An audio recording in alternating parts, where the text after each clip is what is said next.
like I said, I'm gonna start loud with the sound effects, and it's just gonna come down.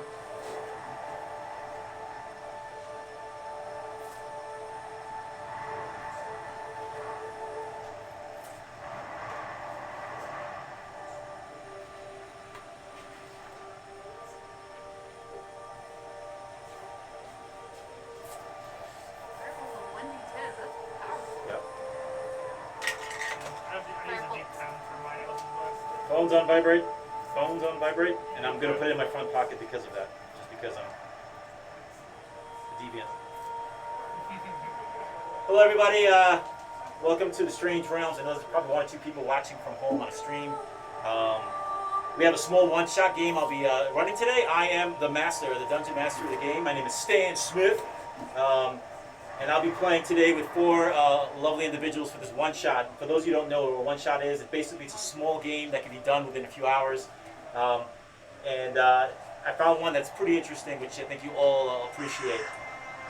Before I start, I'm going to go around the table. We're going to introduce our awesome players, and they're going to tell you the names of the characters and what type of characters they'll be playing. So with that said, hello, my name is Cesar Garide, and I am going to be playing a Lightfoot Halfling, and he is also going to be a rogue.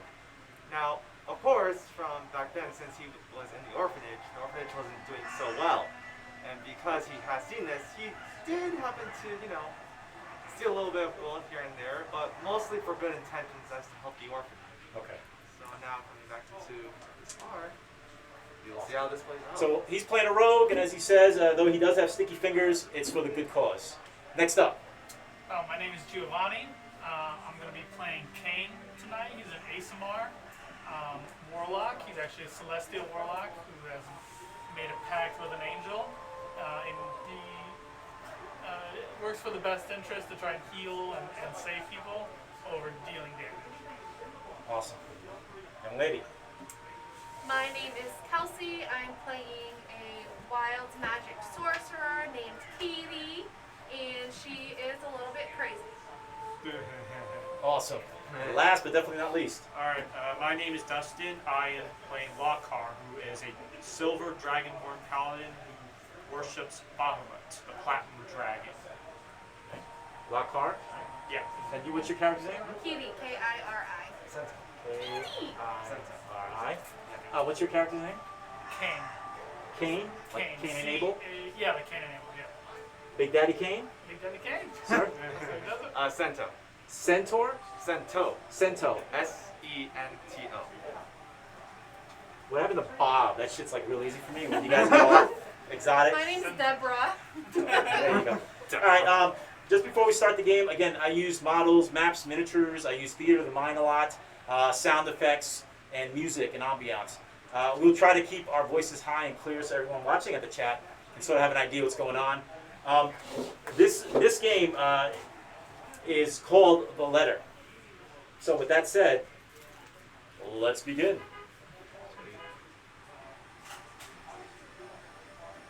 It is believed that when we die, our souls enter the afterlife.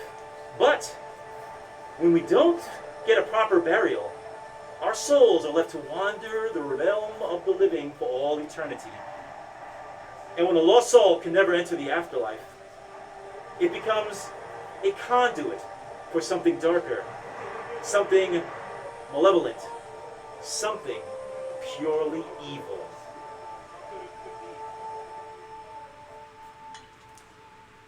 It is a cold winter night within the peaceful town of Elmwood.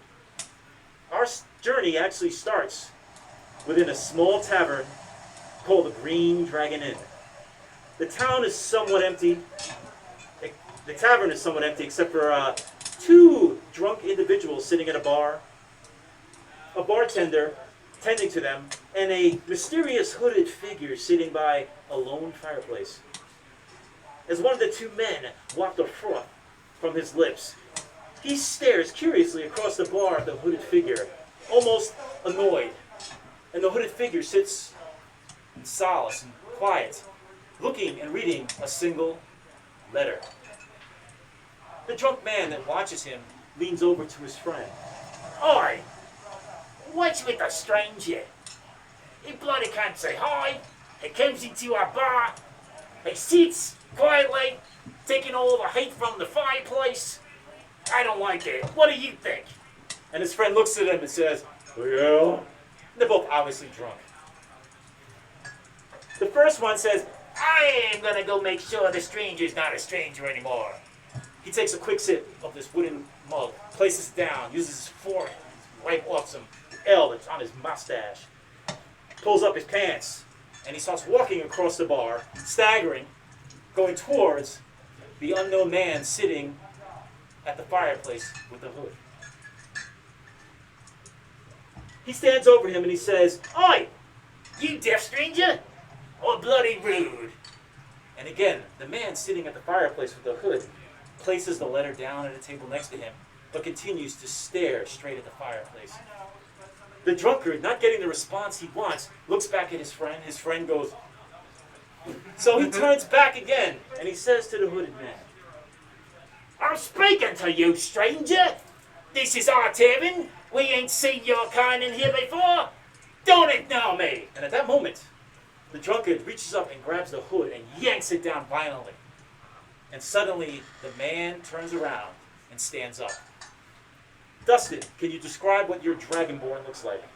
Yes, so he is a big silver dragonborn.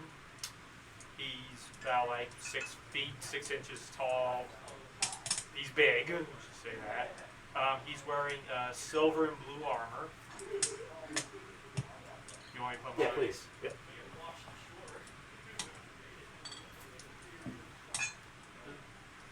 And yeah, he's wearing silver and blue armor. He's got a shield on his left arm, and he has a flail to his side as well. And then he turns around, and I bet he's like 6'6", so I assume he's taller than. Much taller than this guy, and the man who approached you is obviously drunk off his ass. Can I help you? Now, normally you would thump people that would rudely reach out and grab you, but you've learned to be calm because over the years, you've taken the teachings from a former headmaster of the orphanage you were originally from, Lord Arthur Hartman.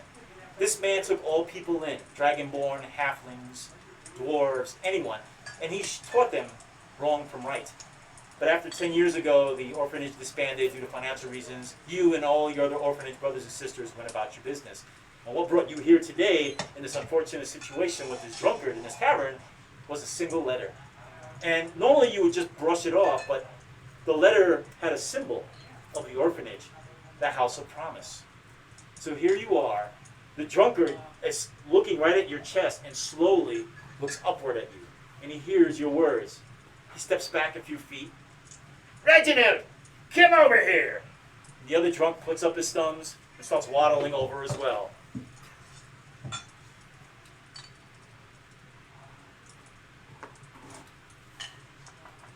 Now you stand there, and before you are two drunk men. They're about half your size, and they are in their drunken vision. They think they could probably take you on. And now two drunk men staggering, looking up at you, and the original one will pull down your hood and says, "Why do you get a problem with us?" And his finger gets somewhat close to you. Lockhart breathes like a sigh. He's like, I would advise you to go back to the bar and continue your drinking. Let's make an intimidation check, please. Intimidation, alright. First roll of the night. 18. The drunk friend, who really wasn't saying much, slowly starts to back away and heeds your warning. And he goes back to the bar and he sits back down. The other one sort of looks nervously. His eyes are darting back at his friend, back at you, and he's weighing his options. He is highly intimidated. The bartender yells out, "Hey, there's no fighting here. This is a peaceful vicinity. Let's cut this nonsense out," he screams. And as the conversation of the bartender goes across the tavern, the main door of the tavern suddenly bursts open, slamming against the tavern walls. Light flurries from the snow outside and cold rush into the tavern as a lone figure stands at the main door. Would you describe your character, please? Kane looks like a normal human, but his features are almost otherworldly. like celestial. His body glows with a slight hue. His eyes are all white, and you can kind of tell he has like a celestial heritage. Okay. Yeah, I need you to make a history check.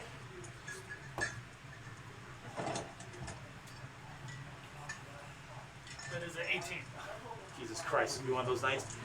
You walk into this tavern, and you came here because of a mysterious letter you received. And this letter, yes, put your figure in there, please. That is all right. And normally you would not come, but like your compadre here, it's been over 10 years, and you find it odd that the symbol of your orphanage is on this letter. You see a small man looking at you and looking at another large hooded figure.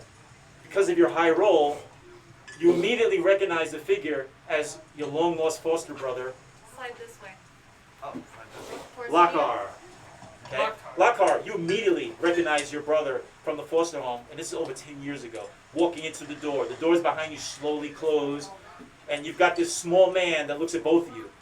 He reaches up and grabs a bottle of wine on the counter and cracks it and shatters it, and he starts looking at both of you. I ain't scared now! Come on, bring it, boys! He says to him. And right there, I'm just going to stop for a second. Oh man, things are already getting hectic.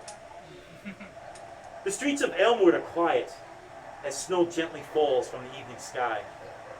Elmwood constables use flint extenders and they start lighting lanterns throughout the streets. The falling flurries and accumulating snow provide the town with a soft glow that illuminates the night. But in the snow, there are two figures walking down the main road. One of them has a letter in their hand. And this person turns to their associate and says, "The Green Dragon." And the associate looks and nods their head. Can you both describe your characters and what you look like, starting with you? Okay. I'm a human, very short, petite, about 120 pounds. I would say maybe 5'2". Hair a little messy because I am a little on the wild side, and very fair skin. And that's what she looks We just had like. And she's very beautiful. Sir, describe what you look like? Alright, so because I am a Lightfoot halfling, what that means is that I am really short. So in terms of like height, it would be, how tall would your character be? 5'2". 5'2"? Alright, so take about, just about half of that. So I would say at best it's about 2'9". He is pretty lightweight, as for the saying of him being a Lightfoot. Has a lot of curly hair, pale but a little oily, and has a bit of a cute face. It makes you like wonder, like, he's totally fine. When really he can play Frank. Okay. As you continue up the street, a soft snow still lands on the cobblestones.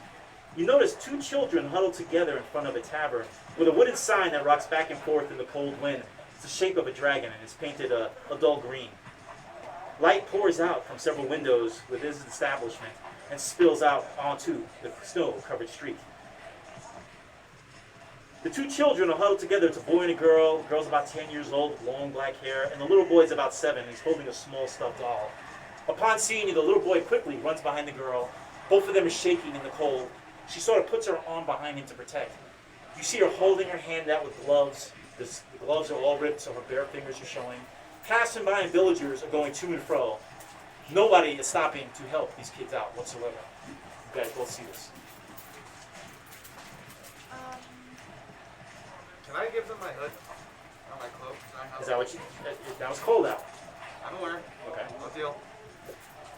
Alright, so you take it up, and you're about that size, and you walk over to the little girl, and as you're about to place this cloak on this little girl, the doors of the tavern suddenly and violently fly open. You see two men are tossed out from the tavern and tumble into the snow before you. It's almost comical. But standing in the doorway, you see a familiar-looking subject from your past. It's a Dragonborn, and he's wiping his hands, and behind him is another individual, and you all recognize each other, all foster brothers and sisters standing where you are. Lakar. Kiri? Senta? Okay. Are you all back here again? What are you doing here? Okay. What are you doing here?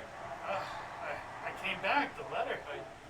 Ah, This is sure a shock and a surprise, but it's good to see you all again, and Lockhart will give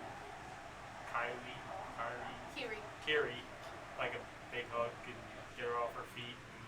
Now, are we talking a nice emotional hug or a Harvey Weinstein hug? Because that's when we have. I'm just kidding. An emotional hug. An emotional hug. I love it. Emotional. And that's a good sight. That's a cool sight to see. Is this That's dragonborn? And for those who don't know what a dragonborn is, it's a very large dragon, but in human form, with arms and legs, stands upright like a human, but with a dragon's face. Are the children still there and are they dirty? When you look around for the children, they're gone and probably startled when these people were thrown out. But you see the guys that were thrown out just disappearing and running into the evening wind, in the evening atmosphere down the street as the snow continues to fall. It is cold out. You no longer have your cloak. oh. Oh, no, I'm sorry. You do have your cloak. My Oh yeah, bad. sure. Because I'm just holding it there, Right. and they just ran. I'm like, oh. So it's cold outside. The tavern is empty and warm. What would you guys like to do? I'm freezing I'd out like there. to go inside. Yes. That's for sure. Please Go come inside. inside. I do You apologize guys for are those. making friends as always. I do apologize for those two troublemakers. They were giving me grief. Well, as soon as I saw him giving Lockhart a hard time, you know I had to jump in. Oh, of course. That would make sense. So let's put all our figures inside the tavern for now.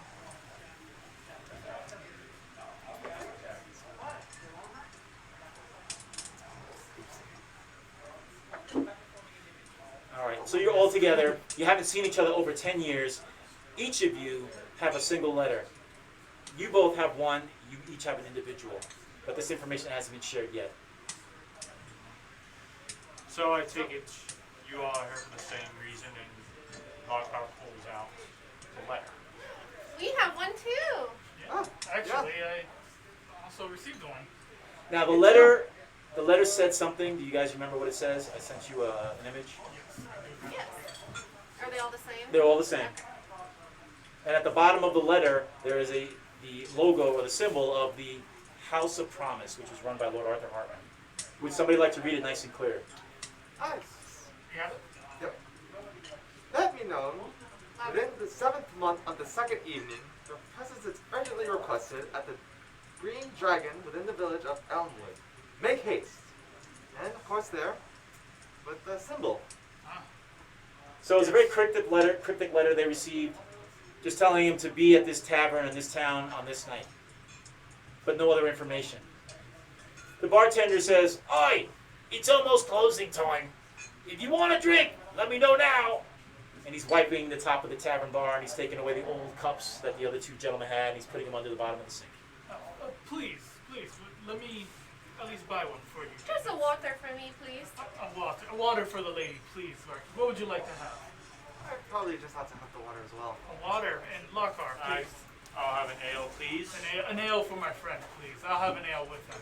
The bartender gives you all the rocks people eyebrow sort of deals because he's inquisitive.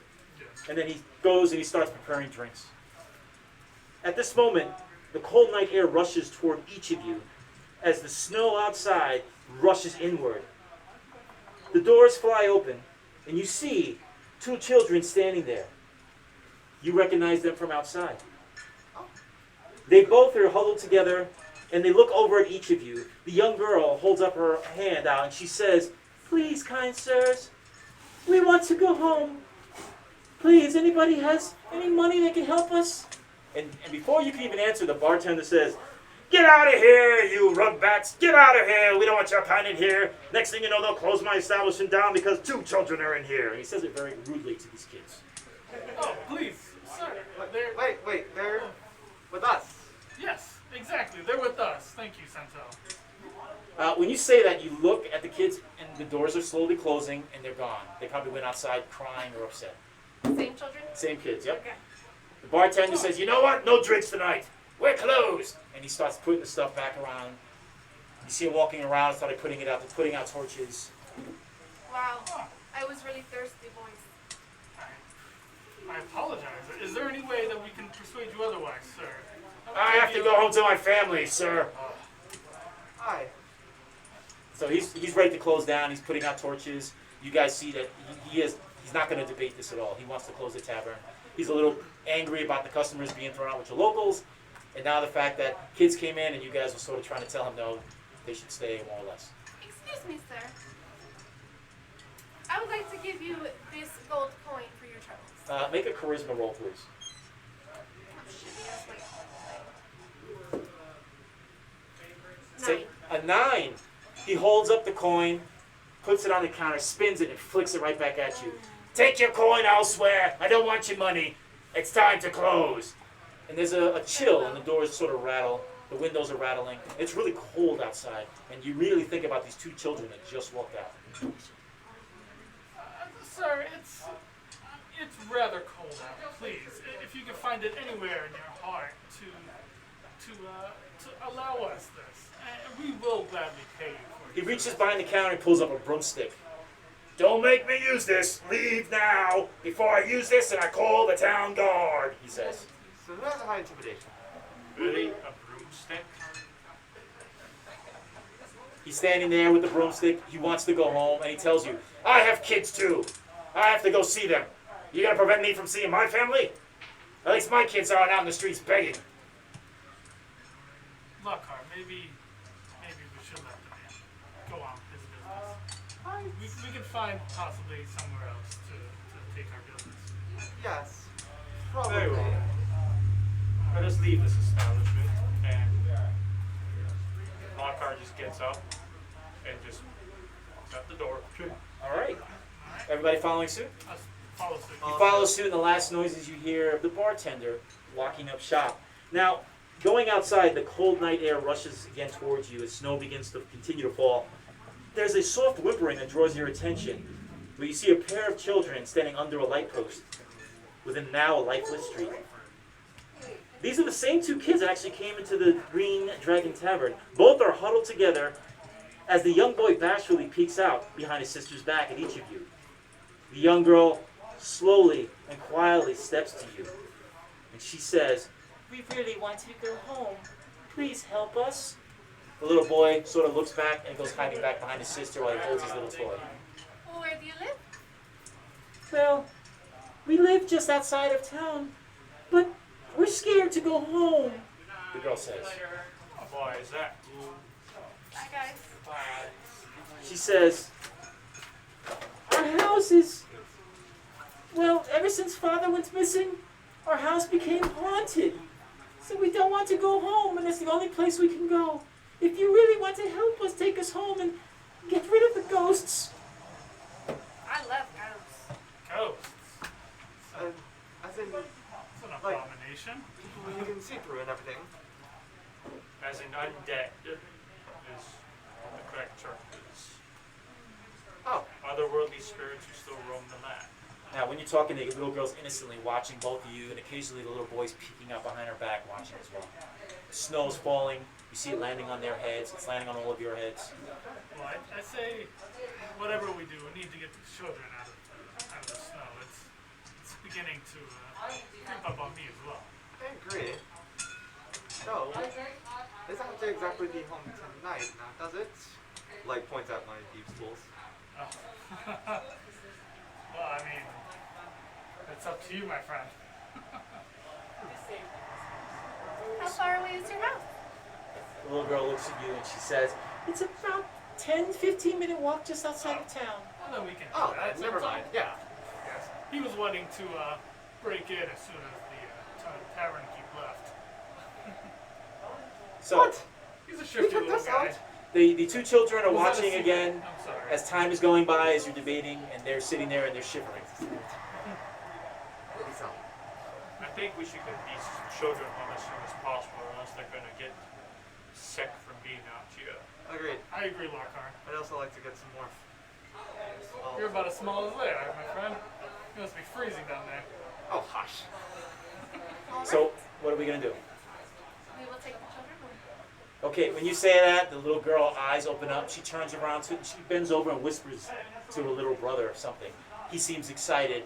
As he holds her hand, he clutches his little bear, and they start walking to the outskirts of town. We're following?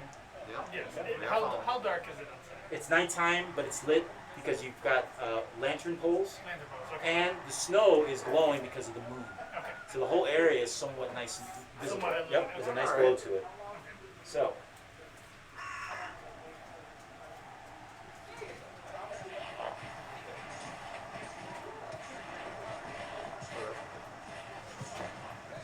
Trying to get people to the stream. okay. I do not have to come back to you. The roads you guys are walking on are choked with snow and drifting wind. You finally make your way to the outskirts of town towards a little path. You can't see the cobblestone underneath, it's all covered in a dusting of snow. And after following the children for several minutes, they lead you to an iron gate surrounded by snow-covered pine trees. But beyond this gate is a tall, three-story house that has seen much better days.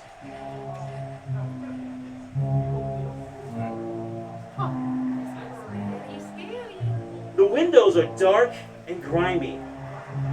The gate before you trembles in the cold wind, squealing softly on its hinges. Though you see no other homes in this area, a very small graveyard sits to the left of this house. What few tombstones you can see from where you're at, they also appear to be covered in snow. The moon provides an angelic glow to this snowy location. Before you go onto the property, the little girl holds up her hand shaking. She looks scared out of her wits and she points at this house in the distance. Oh, so that's where you live? That does look She nods her head yes. She doesn't speak and she looks terrified. The little boy, you feel somebody behind you shaking. You look back and actually the little boy is behind you. I must say, it's rather bigger than I anticipated. I'd like to place my hand on the little girl's shoulder and kind of bend down and say, "Be at peace, young one. We are here to help you." Okay, the little girl says, "When it's safe, you come get us. There's a small opening before we go into the house, a porch area where my brother Thorn and we could wait for you. But we won't go in." Okay. Oh, alright. If you feel safe staying there, then yes, of course. And she nods her head, and Thorn peeks out from behind him, the little boy, and nods his head also. Yes, Are they really dirty and they look homeless? They do look homeless, yeah. They look Would like you they like have. to see a magic trick? The little girl just looks at you. We just want to go home. And if it wasn't cold, you'd see tears running down her eyes. That's how sad she looks. Well, I'm gonna cast prestidigitation and clean them off. And you cast, and they both look at each other, and they look clean. And then for a brief second, for the first time you've seen these two kids, they almost seem happy. But then they look back at that house, and it's something very ominous and scary. Snatches them right back into a trance of fear. Don't worry, we will take it in. Okay, so are we going up? Yeah, I guess so. Is it locked or anything? Well, you first go through the main gate to the house as you slowly approach. And here's a small model of the house. This tavern out the way. And as you can see from this model, it's 3 stories, surrounded by pine trees, and there is a small cemetery to the right. As you get closer, the cemetery gate is old, covered with stone. 2 large statues are at the far end. And you see 3 tombstones. If we can go do perception checks, go around the table, please. What is perception? Intelligence or Wisdom. wisdom? 19. I got a 13. 20. Oh. 11. Alright, so you and you, both you two guys, as you're peering from the gate outside the cemetery, you see that 2 of the tombstones in front of them have dug graves, or the graves haven't been filled yet. It's like pits. There is a grave beyond both of them in the middle, and that one appears to be covered completely in snow as if it's been sitting there a long time. But from where you're at, you really can't see or read any of the inscriptions or see anything further unless you go into the actual cemetery. You see that, Katie? Seems to be 2 empty grave holes there. And you also And see 2 children. You also see shovels that are stuck in the ground protruding from the snow next to the dug holes. Shall we look further? Sentinel. Lockhart, do you see them? There. It's 2 holes. 2 children. Now he points it out to you and you guys see 2 holes that have been dug, but there's nothing in it. Not Two holes in the ground, You're so small. 3 tombstones. One of them seems to be perfectly fine. It's been there for probably a long time, covered with snow. But two stones have large holes. Well, it's safe for us to keep those children alone. They've been alone this whole time. I guess you're right, Kitty. Let's So- get this solved. So we're not going into the cemetery. We're going to the house, right? We should probably check out the cemetery. Cemetery? Or no. Okay. Well, after we go through this, the faster we're able to get those kids to safety in their own home. That way they're not freezing to death. Okay. To be honest, this home looks like it has been in disrepair for some time. And it does. It is oddly suspicious. Oh, let's just go. But Then let us go to the house then. Okay, as you guys walk up to the house, both the two children follow you, and they stop right at this huge gate that goes into it looks like a small foyer area, and beyond that are two large doors. The snow actually starts to taper off as you approach this house. The winter wind moans like a neglected child, and the house, however, is deathly silent. The children look at each of you. We'll wait here, and they both cuddle together, and they look at you all with hope. I want to take off my hood, my white hood, and give it to the children. And say, please, keep yourselves warm the best you can until we get back. They look at you with eyes of appreciation, but they don't say anything. The little boy goes to his sister, and almost like a vampire, she wraps him up to stay warm. They lean up against the wall, right outside the main gates. And are we doing this? We are. so we're doing this. Okay. So what I'm going to do is I'm going to pause. I'm going to set up another piece of the house, and you'll see how it goes. So let's just stop. Alright, sweet. Let's go. So we can set up. Just really good the minis. Yeah, I'm going to take your minis out. Yeah. Grab mine for me, Caesar. Yeah, I got you. Thank you. Right. Quick break. Quick break. Oh, right there. We'll be right back after these messages.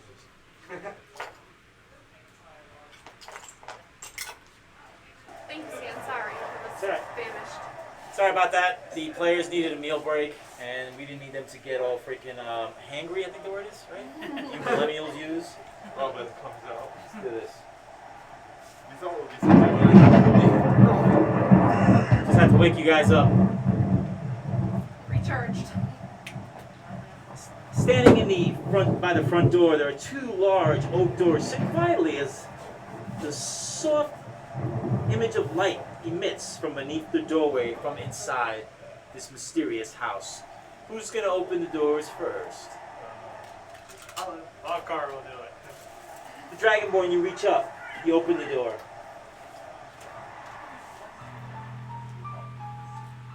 Now, I have all the rooms covered because obviously if I don't, you guys will be like, I want to go to the room with the sex dolls. And so we gotta make sure. Yes.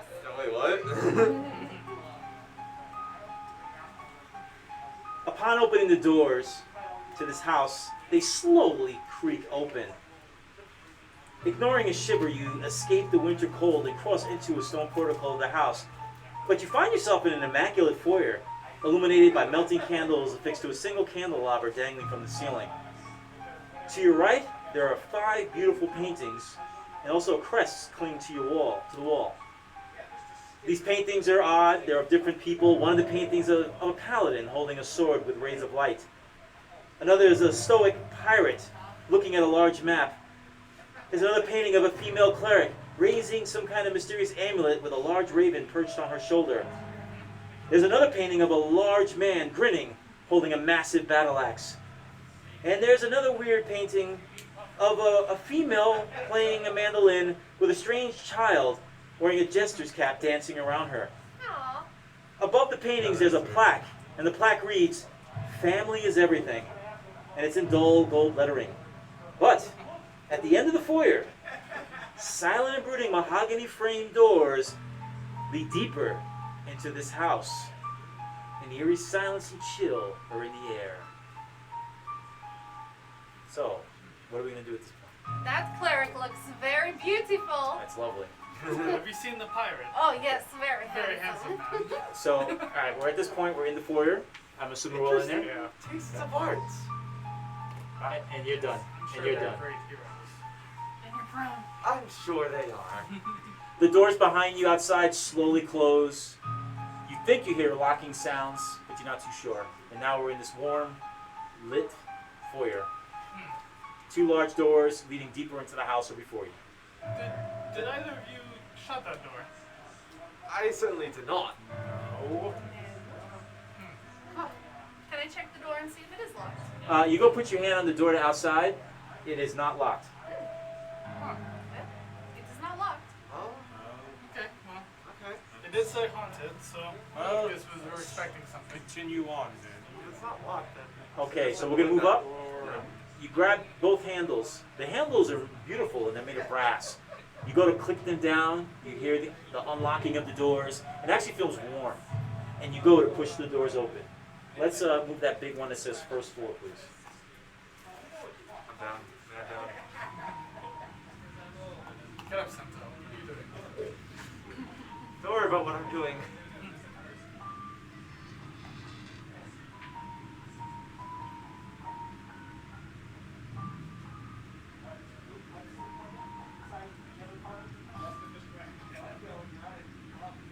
When you open the mahogany doors, you're welcome to an elegant hall. And the sound of music coming from upper levels above you. It's a piano, and actually it's breathtaking. Tall brass, torch sconces are near an empty fireplace, and they make this beautiful hall glitter. You notice there are wood paneled walls, and they're ornately carved with scenes of frolicking nymphs and satyrs. At one end of the hall, you see a sweeping red marble staircase going up into unknown heights. Across from the stairs to your left is a black marble fireplace. It's cold and unlit. Mounted above the mantelpiece is a small short sword, and engraved in the hilt you see the word that says hope. Several doors also lead to other rooms, and they're clearly visible, but all those doors are closed. Now there is music upstairs. Somebody's playing it amazingly. But there is a weird ambiance to this hall. weren't we told there are going to be no people here? Yeah, I could have sworn that was Children said that there's nobody here. I don't know who lit these torch here. But they said this house is haunted. Does bring sound effects. Well, She has a point. if it's haunted, I might be able to help with that, and I'm going to use one of my divine senses. Okay, what are you doing? I'm sorry. Divine sense. Okay, what was your- Basically, I can check for celestial, fiend, or undead within a 60-foot range. The dragonborn holds his hands out. He closes his eyes as he almost seems to be swaying in some type of spiritual trance. And each of you watch your friend, your brother you haven't seen in over a decade. What's he doing? Praying. Oh, Yes, I know you were always the atheist. In your trance-like state, you close your eyes, you see blackness. evidence. And in the shadows, Dragonborn, you start seeing skulls dancing about. You get chills throughout your body, goosebumps on every part. Your soul begins to shiver. You, my friend, feel this house has an evil force somewhere within it. Or is the house evil itself? And you see his eyes open up. You actually see perspiration down his scales as he was stressed out for a vision he just had. Oh, are you okay? Yep, this place is haunted. Hi. I can't determine where it is, but it seems to be all around us. Feels like a strong presence, my friend. It is. Must be strong if it's making all big Staley over here. It's shiver. So when he says this place is haunted, and you guys sort of look around with like, oh shit moment. Let's have perception rolls, please, around the table. Say your rolls loud, please. 17. That is 17. 19. Oh damn. 8. 7. Teens are hot. Okay, you two are just still in awe and stressed out what your friend told you. Both of you look around, and those lovely carvings you've seen in the wood paneling, though they are immaculate, you notice that between the nymphs and the satyrs are freshly carved snakes and skulls. and all woven into the designs. You guys didn't pick up on that the first time, but both of you pick up on it real quick. Snakes? Serpents Oh. and skulls carved into the woods. But originally it looked like a beautiful fantasies carving wood paneling in the walls. I share that with my heart. Now, of course, the house is creaking. You hear weird noises drifting here and there in the air. Noises upstairs that are probably an old house settling, or maybe not. I would like to investigate that sword that was over the fireplace there. Okay. You look at the sword. It's a short sword. There's an inscription in the hilt and it says Hope, H-O-P-E.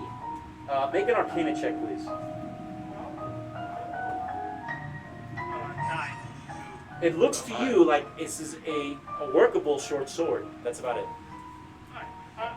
Do either of you guys need anything? The sword seems to just be sitting there. I just have my rapier. I mean, I'm good. I have my flail. Okay. Short Well, sword. I guess if something happens to either of our weapons, we can probably grab this one. So that's what you're going to do? Post. We'll just leave it for now. Okay. Leave it for now, yeah. So again, the piano is still playing upstairs beautifully. The creaks and moans are still in the house, and you're in this beautiful open hallway.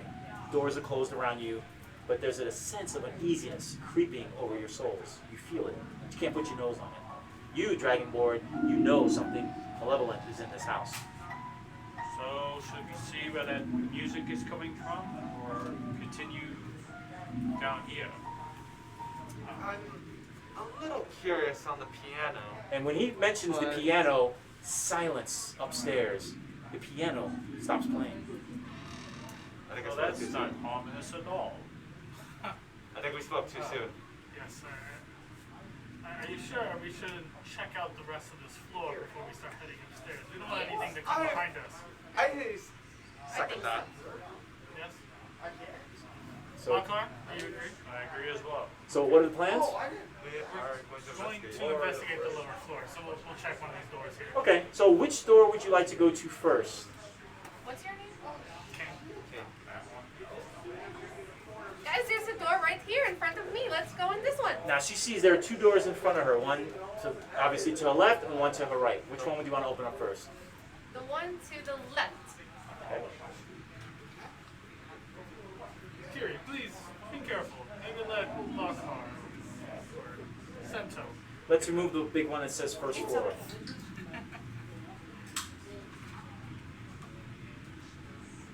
Put your guys Go in there, first. please. Or who's going in first? Lockhart is. You enter, it's a beautiful dining room, and it's surprisingly gorgeous. There's a crystal chandelier that glitters above this huge dining room table, and it watches over 8 empty chairs. And the chairs are actually high-backed chairs with cushions of velvet purple, velvet that actually matches silk drapes at the far end covering windows. And like the main hall, the walls in this have ordinately carved and elegant images of deers prancing around ancient trees. The table is set with all silverware, and it's actually polished, no dust, to a beautiful, dazzling shine. Above the unlit fireplace, there's an oil painting depicting a chef with his arms crossed holding 2 cooking utensils in this very room with a beautiful, proud smile. And at the far end of the room is a large, familiar tapestry that covers an entire wall. So you're in there first, and you see this. Everybody else is outside in the hall still. Lockhart will be like, it's just a dining room. And the maid comes running in. It's not a dining room, honey. I took. I'm just kidding. I'm gonna walk in behind him so we can get into the room. All right. So who else is going in? I'll go. Okay. We'll all follow suit. All right. Let's all fall in. Upon entering the room and looking at how beautiful and clean this is, you all are impressed. Though there's an ominous and something strange about this house, this room is comforting. I would like you guys to do is another perception roll. Anybody get 17 or higher, please speak up. I don't see anything. That's a 7. I'll give him minus. Okay. Yep, I have minus the wisdom. Well, no. We I don't took see standard anything. array. I had to, You notice all your cell phones are missing. I'm just kidding. Alright. Uh-oh. I'll watch your Twitter. Looking at you, Rogue. This room looks normal, but you hear locking mechanisms in the door behind you. Oh. And it sounds like a click, click, click, and it actually echoes. And then it falls silent in this room. Can I investigate Yeah, can I the can chairs? I check the door? All right, we're going to start with you. Okay. You asked first, so you're going to investigate the chairs? Yes. Make a roll, please. 18. Upon investigating the chairs, these are immaculate. The velvet coverings, its cushions, the wood is a nice, strong oak. Very impressive looking furniture. Maybe high nobles once lived here. If this truly is the kid's house, their family was well off. But you see nothing else suspicious on that. Nothing weird about the chairs. Not the chairs, no. You, what would you like to do? I was gonna check the door real quick because I heard You gotta the speak up louder. I'm gonna check the door real quick because I heard the locks and the clicking. Okay, you walk over to the door, and are you standing, looking at it, touching it? I'm just like checking to see if it's still like Okay. unlocked or still You reach open. up, and the handle actually feels colder than most of the room. And you try to turn it, and it's locked. Guys, it's locked shut. Huh. Lockhart was gonna try the other door. And here, see if that opens. You start gliding across the room, Lockhart. You reach up with your scaling hand, and you touch the other door. It's actually much colder than the first handles when you first went into this room. It is locked as well. But there are large windows that are covered with drapes on the far end. So what would you like to do? I would like to investigate those drapes there and see if there's anything inside.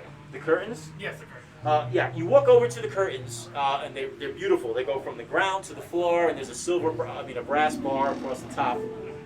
And there's a cold breeze from beyond on the other side of these curtains. But you can't see what's beyond the curtains unless you physically move it.